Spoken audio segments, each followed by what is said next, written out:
Hey friends, welcome back to the Hippie Farm channel where I've been working to construct an arch cabin.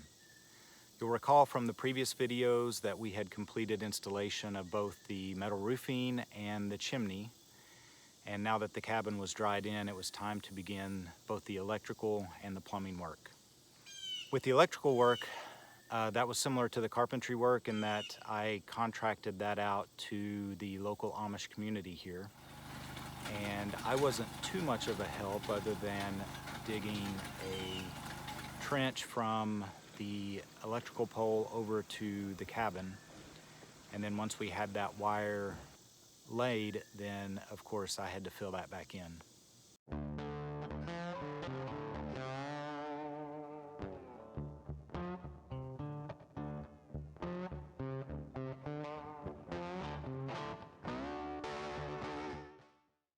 Here's the main breaker box. Not everything has been installed yet for this, and nothing's really turned on except for the breakers to the AC units, which I've installed previously, and I'll do a video on that probably next. But we had a lot of discussion around where to put this, and ultimately we ended up kind of on this. This is the wall between the bathroom and the kitchen. It's an interior wall, and it's kind of close to the back door. And we thought it would kind of be less noticeable there. Again, a lot of discussion around this. It's, I think normally it would kind of be on an outside wall, but with the steel ribs and the angle brackets at the bottom, it really wasn't conducive to putting it there. Here's one of the boxes for some of the light switches and fan switches. This is toward the front when you first walk in. I'm gonna have a lot of lights and fans and things like that. And I'll do a video later, kind of an update to this, because right now there's just not a lot to see other than just wire running everywhere. So the total cost of the electrical with both the labor and materials was somewhere between $3,000 and $4,000. And I had a lot of discussions with the electrician that came, and of course those discussions tend to revolve around volts and watts and our hippie word of the day, which is amps.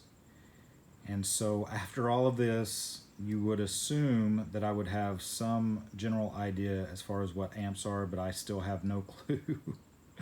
So feel free to leave a comment below if you've got a good definition. Whether you do the electrical yourself or if you hire an electrician to do it, one thing you'll want to keep in mind is a little further down the road, you're going to be installing insulation with furring strips on the outside of that insulation.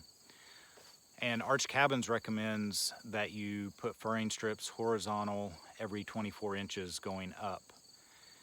And so what I found out with the electrician is they like to put their electrical wiring kind of in that 24-inch area, it seems like. And really you need, if you're using the 1-inch by 4-inch furring strips that Arch Cabin recommends, you will need from 22 inches to 26 inches to kind of be open, so that way it doesn't impact you installing the furring strips later. And I told my electrician that multiple times, and when we got to actually installing the furring strips, we found out that, in a couple areas he had installed around that 24-inch mark. So I had to go back and kind of redo some of that wiring that the electrician had installed. So I wanted to move on to the plumbing work now, which we did complete that ourselves.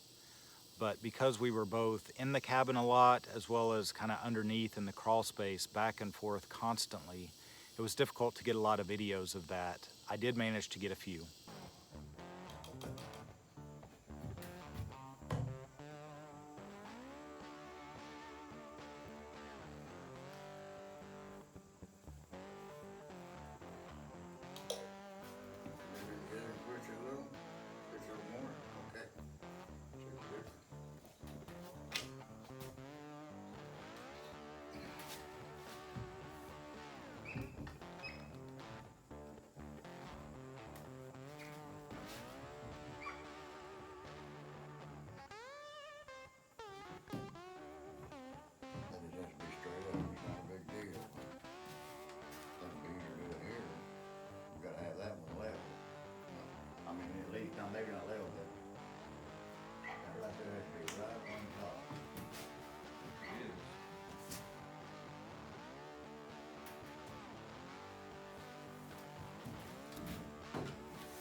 So you may have noticed that I've had a modification to my wardrobe while I've been doing the plumbing, and specifically all around my socks here being pulled up over my legs.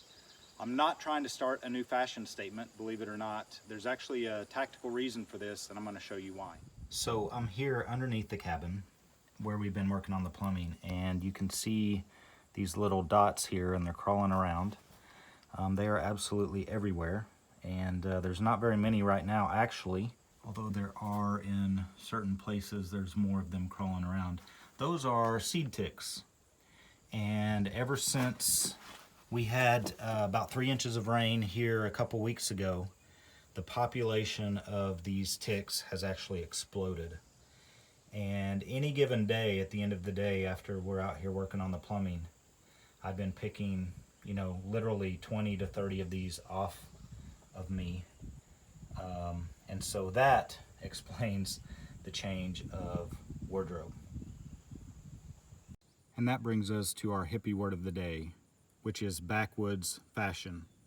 And I define as something that should probably not be shared on social media. So of course we had a number of learnings while we were doing the plumbing work, and main learning number one is do the drain lines first. We actually did the supply lines first and used PEX lines. The problem is the PEX lines kind of run in the same areas as the drain lines, and with PEX, you know, they're kind of flexible lines, which is great. The problem is if you install them first, and you know, you've kind of clamped those down and have those attached to the joists, then they're not as flexible. And unfortunately with the drain lines, you're using PVC pipe, and those are kind of running in the same areas. So what we found was a lot of the supply lines that we had brought in were in the way of the drain lines and were kind of causing us some problems as far as putting us in a bind with the PVC. So our second main learning was around plumbing vents. And you've probably seen these on houses. They're kind of the PVC pipes that stick up out of the roof.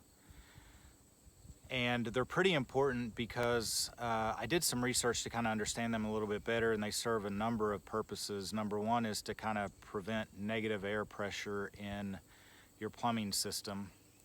And then another good use or good result of them is that they let kind of the plumbing gases escape.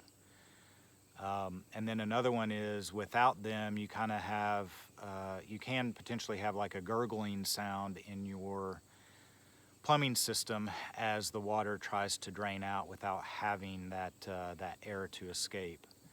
So pretty important. The thing is, you're aware of all the issues I had with the chimney and getting that installed and getting that waterproof. So the last thing I wanted to do was drill more holes in the metal roofing of the cabin. And what we were able to do was to get with a distant relative who owns a plumbing shop, and he kind of helped us understand, you know, everything that we needed to do from a plumbing perspective, but also helped us mainly to understand the plumbing vents and what's required. And that brings us to our third and final hippie word of the day, which is Studer. And that is a nifty plumbing device that assists with airflow in a plumbing system and prevents the requirement of using plumbing vents through the roof for every plumbing device. So we actually installed a number of these Studers, and I'll show those to you here in a little bit. But the advice that we got from our relative that owns the plumbing shop is that we need to have at least one main plumbing vent. And that means typically going out the roof, but I'll show you we were able to come up with another option where we went out the end cap. So this is where the kitchen sink's gonna be. Of course, we don't have the cabinets or the sink in yet, but we did install the plumbing, as you can tell. And this is one that's going to have a Studer, and you can see this plumbing line that's running up the side of the end cap here. And that is a Studer. This is the washer hookup. This is going to be in the bathroom, and you can see kind of the normal hookup there, and then we've also got a Studer for this as well.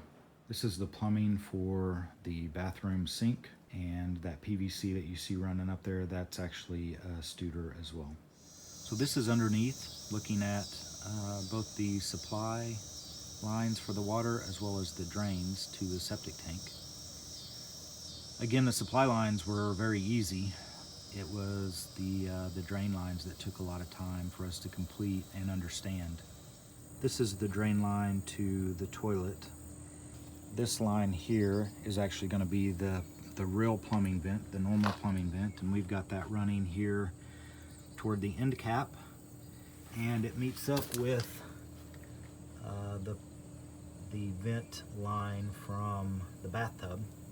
You can see that running right here, coming over, and they both meet up and go up the back end cap. And this is what that plumbing vent looks like from the inside. You can see again we're coming up through the floor and going up pretty much as high as we can. I think that's about 8 feet or so. And then we're going out to the exterior. So we drilled a hole through the end cap. This is the back end cap where that plumbing vent is coming out. And the plan is that we're going to put an elbow on that and have it go vertical above the roof line for a couple feet or so. And then we'll put a cap on there to kind of protect it from the weather. We're hoping that that's good. Another option that we considered was actually running it all the way to the peak and then kind of doing an elbow to take it above the roof line. So that was a hectic few weeks for sure, and to make it worse, I got sick during that time period, which delayed us even more. But overall, I think we ended up with a pretty good product for both the electrical and the plumbing work. So be sure to stay tuned for the next video where I'm going to walk you through the installation of the mini split AC systems. See you next time.